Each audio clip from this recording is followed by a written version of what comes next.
Beijing के बहुत बड़ी एक सुपर मॉल में वांग जिशवन गई थी अपने लिए कुछ शॉपिंग करने। वैसे तो उसके क्लोजेट में बहुत सारे ड्रेसेस थे, पर उसके फियांसे का आज, हाँ, उसका फियांसे वांग यीबो का आज रेसिंग था, तो इसीलिए उसे कुछ शॉपिंग करना था। वो अपने क्लोजेट में कुछ ढूंढ नहीं पा रही थी कि वो क्या पहनेगी, इसीलिए वो चली गई। और जाते जाते उसकी नज़र एक बहुत खूबसूरत सी ड्रेस पे पड़ी। वो जब उस ड्रेस को लेने गई तो कोई लड़की ना उस ड्रेस को ऑलरेडी ले ली थी। तो उस लड़की ने बहुत प्यार से उसे कहा, मुझे माफ़ कर दीजिए, पर इस ड्रेस को मैंने पहले देखा है और ये अब मेरा है, सो आई एम सॉरी। वांग जिशवन ने कुछ भी नहीं कहा, उसने बस उस लड़की को कहा, मैंने तुम्हें कहीं देखा है। तो उस लड़की ने बताया, हाँ, उसके पापा और वांग जिशवन के पापा एक साथ एक प्रोजेक्ट पे है, बहुत बड़ा है। वहाँ वो लोग मल्टी बिलियनियर है, उनके पास बहुत पैसा है जो हम सोच भी नहीं सकते। तो ऐसा कुछ कह के वो लड़की बस काउंटर तक चली गई। बहुत बड़ी मॉल थी, इसलिए काउंटर तक जाने के लिए भी बहुत दूर तक चलना पड़ेगा। इसी बीच में वांग जिशवन ने अपना फ़ोन निकाला और अपने पापा से बात किया, और वो लड़की चुपचाप से लाइन में खड़ी हुई और उस ड्रेस का बिल करवाने के लिए अपना कार्ड दिया, पर एज़ यूजुअल कार्ड वर्क नहीं किया। तो वांग जिशवन हंसते हुए आई और उस लड़के का, देखा ना तुम्हारे पापा का औकात। तो उस लड़की ने ना एकदम रोते रोते वांग जिशवन से कहा, तुमने ऐसा क्यों किया? तो वांग जिशवन ने कहा, 10 मिनट भी मुझे नहीं लगे तुम्हें डिस्ट्रॉय करने में। जो मेरा है वो मेरा है, लेकिन तुम एक ड्रेस के लिए ऐसा कर रही हो, अब क्या तुम ये ड्रेस लोगी? वांग जिशवन ने उस ड्रेस को लिया, अपने बैग से एक लाइटर निकाला, उस ड्रेस को जला दिया और कहा, जो मेरा है वो मेरा है, अगर वो मेरा नहीं है तो वो किसी का भी नहीं है। ये कह के वो चुपचाप वहाँ से निकल गई।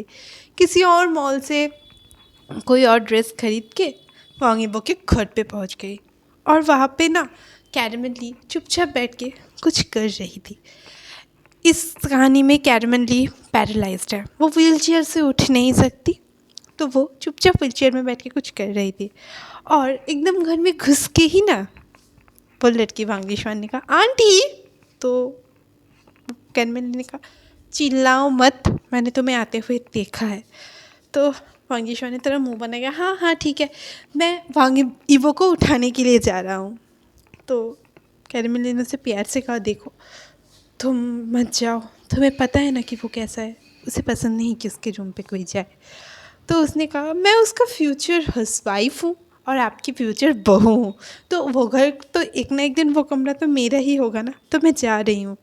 और जब वो चली गई तो अनकॉन्शियसली, अनमाइंडेडली कैरमेल ने बस धीरे धीरे कहा, तुम मेरी बहन की लड़की हो।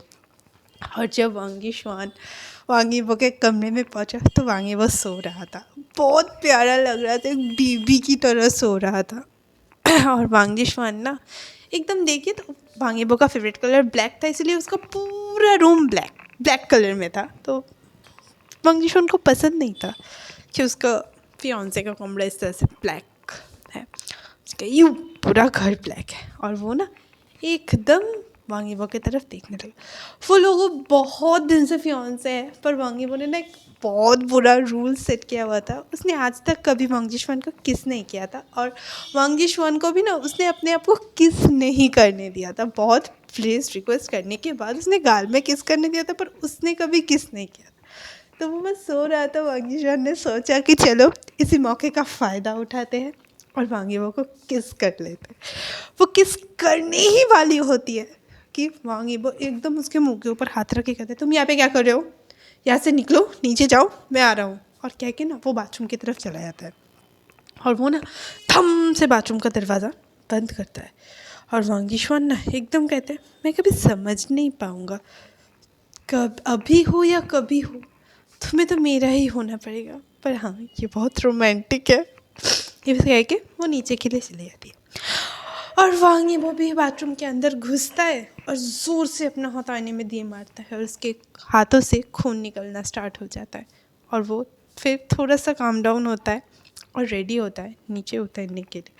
दूसरी तरफ नीचे वांग जिशवन बैठ के खाना खा रहा होता है, तो वांग यीबो अपना एकदम ड्रेसिंग जैकेट फैकेट पहन के, ग्लव्स पहन के नीचे आता है।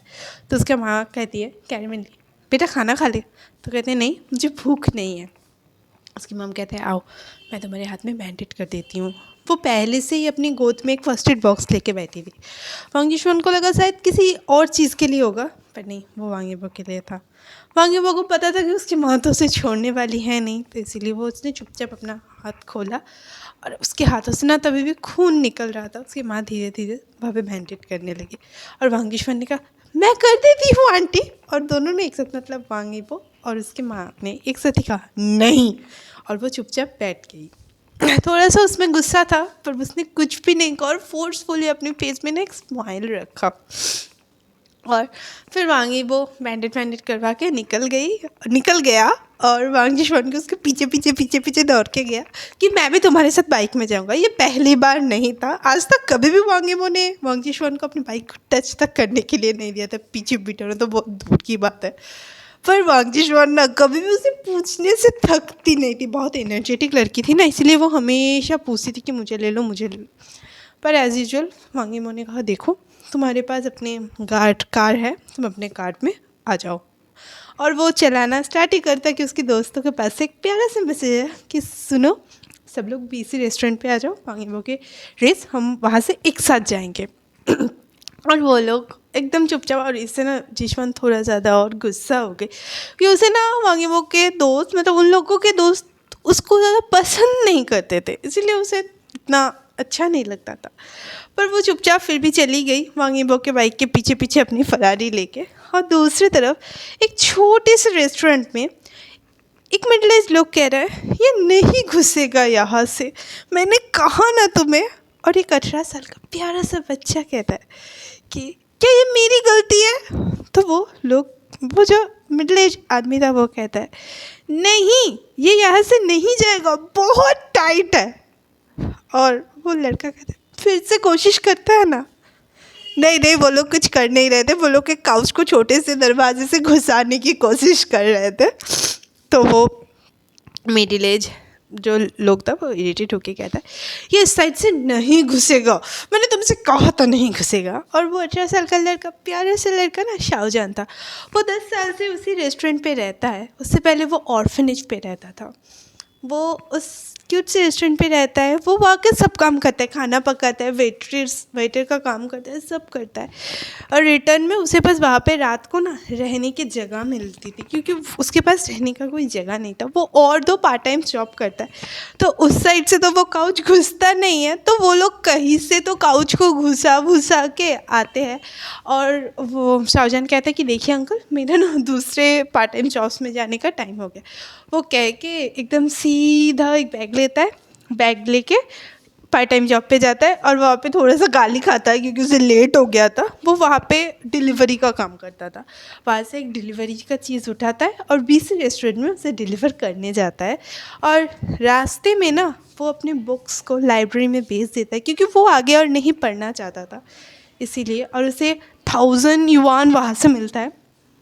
वो मस्ती से पैसे को बैग में रख के एकदम मस्ती से वहाँ से आता है और ना एकदम कहता है कि चलो, और BC रेस्टोरेंट में चुपचाप के लिए वो चीज़ें देने जाता है। और उसके पास 15 मिनट्स थे और वहाँ से वो अपने साइकिल को लेके 15 मिनट्स में पहुँच जाता। दूसरी तरफ वांग यीबो और उसके फ्रेंड सारे बैठे हुए थे। उसके फ्रेंड में जोई थी, चेंग था, जू था, मतलब यूबिन था, सब उसके फ्रेंड्स थे और उनके फैमिली मेम्बर्स भी थे। वो लोग बचपन से अपना स्कूल किए थे और नेक्स्ट वीक से उन लोगों का यूनिवर्सिटी भी स्टार्ट हो रहा था, तो वो लोग बहुत खुश थे। और हाँ, वो लोग दुखी भी थे क्योंकि वांग जिशुआन को उन लोगों को टॉलरेट भी करना था। उन दोस्तों में किसी को भी वांग जिशुआन पसंद नहीं था। और जोई ना यहाँ पे बहुत मुँहफट है। वो एकदम मुंह पे जो आता है वो बोल देती है कि ये ठीक नहीं है, ये गलत है। तो कहते हैं हमने तो तुम्हें नहीं बुलाया था, तुम यहाँ पे क्या कर रहे हो। और एकदम जिशुआन तो थोड़ा सा, और हमारा जो शू है वो यहाँ पे ना बहुत भोला सा है। वो उसे सब ग्लासी कहते हैं क्योंकि वो ना बहुत बड़ा बड़ा ग्लास पहनता है। सब आ चुके थे सिर्फ वांग जिंगाओ को छोड़ के। और वो लोग मारपीट कर रहे थे, थोड़ा सा बदमाशी कर रहे थे। अचानक से वांग यीबो का नज़र दरवाजे की तरफ पड़ता है और तभी दरवाज़ा खुलता है। और दरवाज़ा खुलते ही ना एक लड़का वहाँ से एंट्री लेता है कैप पहन के, और उसके पीछे से ना बहुत सारे सनलाइट्स आ रहे थे। और वांग यीबो का ना नज़र बस वहाँ पे अटक जाता है। वो लड़का जाता है मैनेजर के पास, एक पार्सल देता है और उनसे कुछ पैसे लेता है और उनको वो करके फिर से जाने वाला होता है। वो ना बस मन में वांगी वो कह रहा था कि मत जाओ, और वो उठ के उस लड़के के पास जाने ही वाला होता है कि वांग जिशुन ना उसका हाथ रोक लेता है। और दूसरी तरफ जब वो हाथ वांग जिशुन की तरफ देख के फिर से हाथ को छुड़ा के दरवाजे की तरफ देखता है, वो लड़का तब तक निकल चुका था और वांगी वो चुपचाप बैठ जाता है। बाहर पे हमारा शाहजहान डिलीवरी करके निकलता है, उसकी एक लड़के से ठक करके थोड़ा सा धक्का लग जाता है और वो गिर जाता है और उसका कैप भी गिर जाता है। वो लड़का भी ना, वो शाहजहान ना प्यार से उसे कहता है आई एम सॉरी, पर वो लड़का ना कहता है तुम मुझे क्यों सॉरी बोल रहे हो, गलती मेरी थी, मैं देख के नहीं चल रहा था, मैं तो अपने और वांग जिंगाओ बस शाहजहान को बस देख रहा था। कुछ देर बाद वो कहता है आई एम सॉरी, और शाहजहान उठ के कहता है ठीक है थैंक यू, और हाँ मैं लेट रहा हूँ, मैं बाद में तुमसे बात करूँगा। वांग जिशुन बस उसको रोक के कहने देता तुम बस अपना नाम तो बोल दो, पर वो नहीं बोल पाता और हमारा शाहजहान वहाँ से चला जाता है। वांग जिंगाओ चुपचाप जाता है कमरे में, घर के अंदर मतलब होटल के अंदर यार, और जाके थोड़े थोड़े दोस्तों के पीछे लगता है और वो सब एकदम वांग यीबो के रेसिंग के लिए निकल जाता है। और वो कुछ लोग बाइक्स में थे, कुछ लोग कार्स में थे, और कुछ फरारी में थे, BMW में थे, कुछ बाइक्स में थे, बड़े लोग हैं, बड़े बड़े बातें। तो वो लोग बस चलना शुरू करता है और इस तरह से चलते चलते चलते चलते वो लोग एक चौराहे पे आके ट्रैफिक पे खड़े होता है। वहीं से शाहजहान जा रहा होता है तो शाहजहान का नज़र ना ट्रैफिक लाइट में रुक के एक कार की तरफ पड़ता है और बहुत गर्मी होने की वजह से एक लड़का अपना हेलमेट खोल के ना अपने बाल इस तरह से एकदम फिल्मी स्टाइल में थोड़ा सा शेक करता है, और उस लड़का इतना सुंदर दिखता था कि शाहजहान की आँखें बस उस लड़के के ऊपर रुक जाती है और वो कुछ सोचे समझे अपने काम में जाना छोड़ के वो बस उस लड़के के पीछे ना भागना शुरू कर देता है, वो साइकिल लेके, और वो सब एक रेसिंग कार में घुस जाते हैं। पर शाहजहान तो घुस नहीं सकता था क्योंकि वहाँ पे ना 20,000 युवान था उस रेसिंग कंपटीशन को देखने का टिकट। शाहजहान के पास तो इतना पैसा ही नहीं था। वो बॉडीगार्ड से बहुत प्लीड करता है तो एक बूढ़ा सा बॉडीगार्ड था जो उसे जाने देता है। वो 1,000 युवान जो उन्हें बुक बेच के वो लिया था वो उसको भी देना चाहता था, पर वो नहीं लेते और जाते। तब कुछ लड़कियों और वो जाके ना बस ढूंढता रहता है। फिर कुछ लड़कियों से वो सुनता है कि उस लड़के का नाम वांग यीबो है। वो ताइसान यूनिवर्सिटी में पढ़ रहा है और उस यूनिवर्सिटी में जाना बहुत कॉस्टली है, सिर्फ 10 लोगों को स्कॉलरशिप मिलेगा। वो बस बिड़बिड़ करता है वांग यीबो ताइसान यूनिवर्सिटी, मेरे लिए रुकना वांग यीबो, मैं ताइसान यूनिवर्सिटी में आऊँगा दूर से तुम्हें देखने के लिए। और वो वहाँ से निकल जाता है। वांग यीबो भी देखता है पर वो कुछ कह पाता है इससे पहले उसके फैन गर्ल्स आके वहाँ पे डांस करना स्टार्ट कर देता है और चुपचाप बस इसी तरह से वांग यीबो चुप कर जाता है। रात का समय था, वांग यीबो चुपचाप बैठा था और दूसरी तरफ शाहजहान ने ना पूरा सब कुछ कर लिया था, एकदम सब कुछ ठीक ठाक कर लिया था। वो जाके अपना बुक्स भी लेके आ गया था और दूसरे काम पे जाके गाली भी खा लिया था, पर हाँ उसको फायर नहीं किया था। और वो ना फिर से ये मतलब रेस्टोरेंट में आके सब कुछ करके पढ़ाई भी मतलब इंटरनेट कैफ़े जाके भी उसने सब डिटेल्स निकाल दिया था कि 2 दिन बाद उसका एग्ज़ाम है और उसे बहुत पढ़ना है अगर उस एग्ज़ाम को उसको क्रैक करना होगा तो स्कॉलरशिप, क्योंकि पैसा देके तो वो पढ़ नहीं सकता, तो स्कॉलरशिप को उसे क्रैक करना ही पड़ेगा और क्रैक करना बहुत टफ है क्योंकि एग्ज़ाम जो होता है बहुत हार्ड एग्ज़ाम होता है। तो वो बस अपना पढ़ाई शुरू करता है। दूसरी तरफ रात का समय था, वांग यीबो चुपचाप अपने घर के ऊपर ना बैठा हुआ था और वो ना बहुत फ्रस्ट्रेटेड फील कर रहा था। ऐसा नहीं था, वो हमेशा से एम्प्टी फील करता था अपने अंदर, पर आज एम्प्टी फील नहीं कर रहा था। बस अपने आप में बोल रहा था 4 मिनट 43 सेकेंड्स, मतलब जब वो लड़का शाहजहान वहाँ से गुजरा था। और वो ना अपने फ़ोन को फ्लैश लाइट को जलाता है और अपने मुंह के ऊपर से उसे मारता है ताकि वो सन रेज वाला इफेक्ट है, पर कुछ काम नहीं आता। वो बस धीरे धीरे कहता है जहाँ पे भी रहना खुश रहना। और दूसरी तरफ हमारा वांगजिन गाओ को भी नींद नहीं आ रहा था। उसे भी वो 1 मिनट 15 सेकंड वाला जो टकरार हुआ था वो वही सोच रहा था। और उसने ना शाहजहान का कैप रख लिया था, वो कैप को देख रहा था और सोच रहा था। और फिर वो भी बिड़बिड़ करता है कि जहाँ पे भी रहना खुश रहना। और हमारा वांगजिन मतलब जो हमारी वांगजी शुआन है उसको भी नींद नहीं आ रही थी। वो ना बहुत रेस्टलेस फील कर रही थी और वो बस कहती है तुम सिर्फ मेरे हो वांगी, वो तुम सिर्फ मेरे हो। और दूसरी तरफ बेचारा हमारा शाहजहान 12 बजे तक काम करके भी वो कर रहा था, वो पढ़ाई कर रहा था। और वो रेस्टोरेंट का लाइट तो ऑन नहीं कर सकता था, इसलिए वो स्ट्रीट लाइट में पढ़ाई कर रहा था।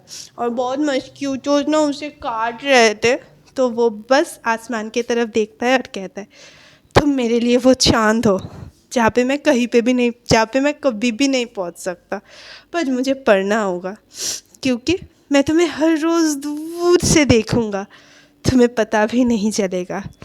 मैं कभी भी तुम्हारे पास पहुँचने का कोशिश ही नहीं करूँगा क्योंकि तुम मुझको बिलोंग नहीं करते हो, तुम किसी और के हो।